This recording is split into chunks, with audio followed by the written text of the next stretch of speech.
Hey, thanks for joining me once again at the Table of Truth. This is a place where we talk about the truth and nothing but the truth as I help you find your truth.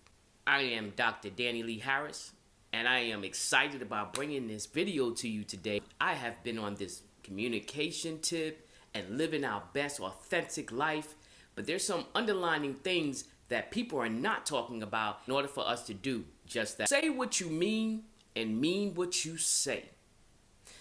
I have stated before in a lot of my videos how communication and a lack of communication or miscommunication is the means and the reason for a lot of discord in relationships. Part of that is not being clear.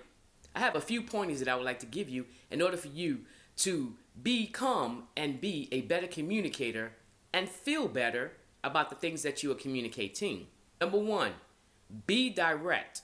Stop expecting people to understand what you are trying to say when you're not really actually saying it.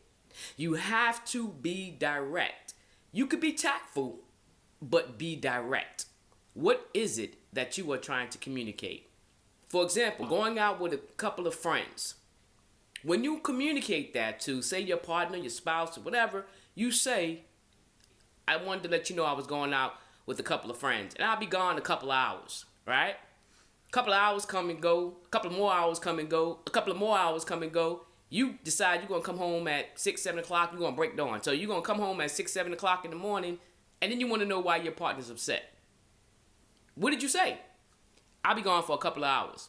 We know what a couple of hours is. Well, a couple is 2, right? So if you say, I'm going to do something, and say you're not sure, just be direct.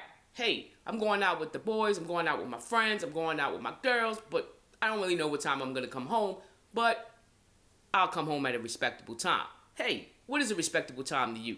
If you don't know that already. That's being direct. This is all about learning how to communicate effectively and being on the same page as anybody that you're communicating with. Be honest about what it is that you're requesting, sending out, trying to say. Be honest about it. Don't sugarcoat the reason behind your communication. People pick up on that. And that's when you consider the dishonest person. So you'd be like, oh yeah, well, we went to the club and I had a few drinks and yeah, we had a great time. But you know this person doesn't know that you went to a house party that you had a conversation about and you wasn't supposed to be there. But you decided you was going to go ahead and go anyway. So you did go out, but you ain't honest about where you went. You just making it general. Like, hey, I genuinely went to the club. And you know you went to somebody's house. You was somebody's house party. And again, that's just a small example. But be honest. Honesty is the best policy, and honesty will get you far in this thing we call life, especially while you're trying to live your authentic life. Stop sending mixed messages. All right? You can't say, hey, I looked up at the sky and the sky is blue. 5 minutes later, I looked up at the sky and the sky is purple. What are you saying? Which one is it? Don't send out mixed signals. Let your actions and your mouth line up. So when you say something, it has to be backed up by your actions. Part of living your authentic life is being honest. Being honest is not only verbally, but it's actually physically as well. Your actions should always back up that comes out of your mouth. When you tell somebody, hey, I love you, and then you go over there and abuse them and beat them up and dog them out to themselves and to the world, that's not showing that you love them. That's showing the opposite in your actions, but out of your mouth, boo, you know I love you. You know I got you. No, that's a mixed signal. I don't know which one I don't know what to believe. You're not telling me the truth somewhere. Your actions and your words have to line up. That is called integrity. That is called character. You yourself can check yourself and find out whether or not your actions and your words is lining up. And if it's not, it's time for you to take a self-evaluation check. Look in that mirror, guys, like I say all the time, look in that mirror and see who you really are. Because your actions and your words is not lining up. Something ain't right. Something ain't right. Stop being nice when you want to say no. One of the things I learned, no is a complete sentence. I have had to really learn how to stop giving explanations for my no. I ain't have to be nasty about saying my no. I could be tactful with it. But I am learning and I am doing better today than I did a year ago or 2 years ago or 5 years ago, because I was being nice and I hated to say no to people. So I'd be hemming and hawing, not being clear, lying, hemming and hawing about saying no. If somebody asks me for something, they pull on my heartstrings. You know, people have a habit of doing that. Pull on my soft heartstrings. Give me a sad sob story.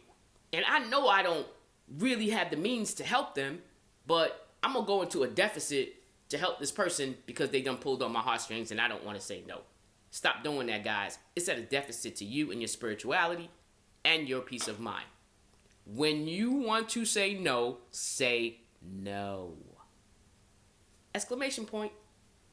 It's a complete sentence. Hey, I got something else to do. Hey, I don't have it. Hey, no. All right? Let your no be your no. Stop being too nice. Being too nice is actually self-abuse. I am learning that.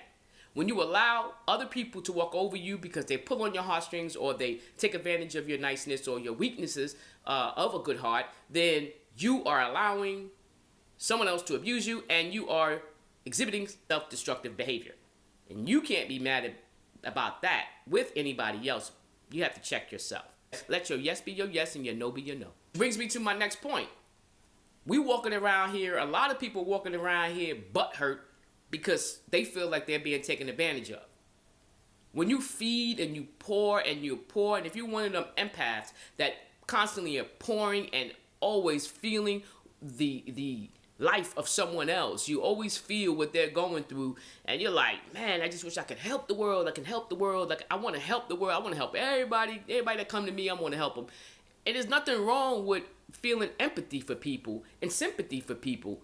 But again, no, you can't be upset and walk around butthurt because something happened, someone came to you for help, and you walking around here with hurt feelings because, man, I just went in a major hole. Now I'm facing a life crisis over here, but this person, because I bailed out somebody over here. Man, it got to be balanced, people. There has to be balance. There has to be balance for whether or not you're able and in a position to help somebody get out of their situation without putting yourself in a situation. That's the whole idea about saying what you mean and meaning what you say. Because then what happens is you feel like you was taken advantage of. For example, this is a true story. This happened to me recently. Somebody asked me for $20. Like, yo, I really need $20. I really need $20 to stay in where I'm staying. And I'm short. So I just need this $20. So, you know, I speak to this person every now and again. And they used to be an old buddy, you know, chum buddy years ago. But they hit me up on social media and was like, hey, could you do me a favor? Could you do me a solid? So I told them, I was like, I hate giving out money to people not knowing if I'm going to get it back. And this person was like, I promise you in 2 days, you're going to get it back. I promise you, I got you. 2 days, you're going to get it back. So I was like, all right. I wanted to say no, but I didn't say no. I actually gave this person the money. Week went past. I don't hear from them. No more inboxing. No more nothing. You know, when they were asking for the money, they called me and hit me up 3 or 4 times asking how soon can I send it. Now that it's time to return it, it's like, nah, it's crickets. I don't hear anything. Where you at? You know? And I inboxed this person, right? And I was like, hey, yo, you asked me for this, and I gave it to you, but now you know where to be found. And they were like, well, life happened, right? So, well, so-and-so died, and then I had to buy milk, and then I had to go take the bus, you know, downtown, and I'm hearing every excuse. It's a measly $20 to some people, but that's a lot for people. You know what I mean? When you do it out of the kindness of your heart, and it's not about the amount, it's the principle that matters. It's the principle that we're talking about. I did it for you in your time of need, and I might not need it back. And honestly, in all seriousness, I didn't need the money back.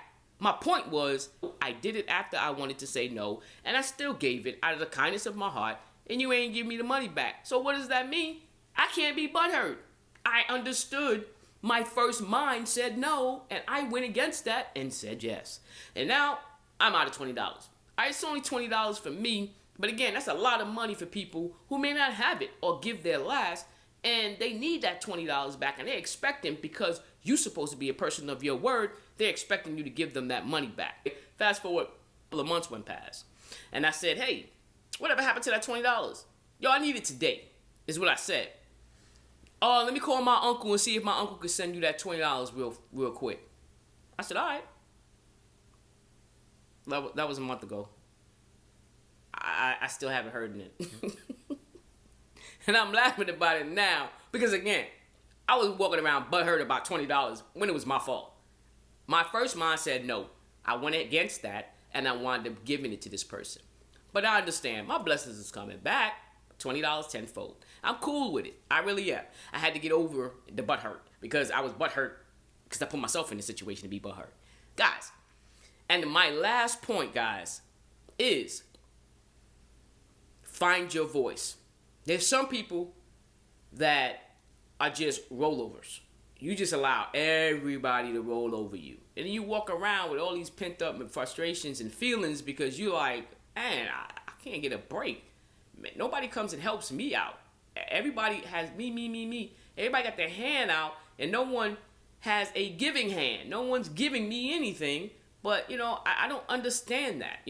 Bleed me of my time. They bleed me of my energy. They bleed me of my resources. They bleed me of my money. And they bleed me of the most important thing we have, time. I'm always there for people, and they never there for me. Hey. Knock. Find your voice. Learn how to use it. Speak up for yourself. You have to defend yourself. Defend your peace. Defend your peace of mind. When you're feeling uneasy, figure out what that uneasiness is. And if that means you have to shift from people, places, and things, do so.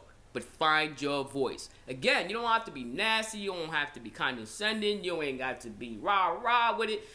Just find your voice. Find your voice and stick with it. Yo, I can't do it.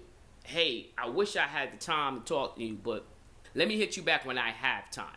I don't have the time right now, so look. Or I'm focusing on this situation, or I'm focused on this person right now, whether it's your kid, your spouse, whatever it is, make sure you start to use that voice that you have. And if you don't use it, you can't be butthurt, you can't be upset, you can't be mad at nobody else for what you allow people to do in your life. So, if you like this video, please like, subscribe, and share. I am trying to help you guys live your best, authentic life. And it's not just about manifesting lots of money and material things. It's about becoming peaceful within yourself, bringing out the authentic version of yourself and presenting that to the world so that you can actually live your best life. You can actually stop having bad days. You can actually feel good about yourself and about others around you. You got to change and shift higher. We got to go on to a higher frequency and vibration, guys. And the only way to do that is to change some little things within us and present our best authentic self to the world. Again, I'm Dr. Dani Lee Harris, and I will catch you guys on the next video.